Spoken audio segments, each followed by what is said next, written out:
Hello, everyone. My name is Kane Hensley. I am the K through 12 physical education teacher at Hope Schools in Hope, Kansas. Why do I want to become a principal? Right now, to be honest, I'm more leaning towards an athletic director position, but I wouldn't pass up probably being an assistant principal. I don't think I can handle all the pressure that a head principal has as of right now. Maybe later in my life I could handle it after a little bit more experience. Uh, my experiences with supervisory responsibilities. I've 2 years now. I've been the head junior high football coach. I've been the head high school girls basketball coach for 4 years. I've been a head junior high track coach for 2 years.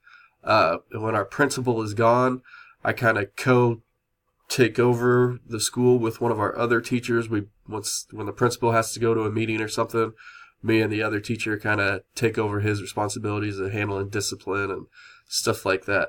Also, when our athletic director is gone, I take his spot during games, having to watch like junior high games and stuff like that, making sure everything goes smoothly and as planned.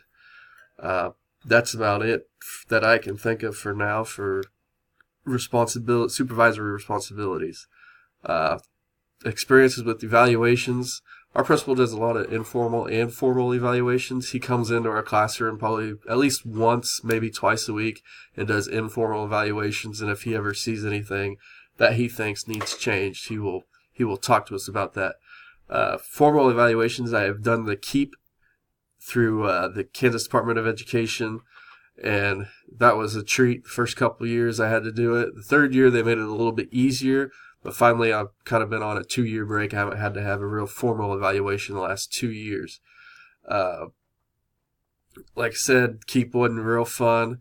There was a lot of paperwork and a lot of extra things that we seemed to have to fill out just to make the state happy. Good luck this semester, and I hope you all have a great year.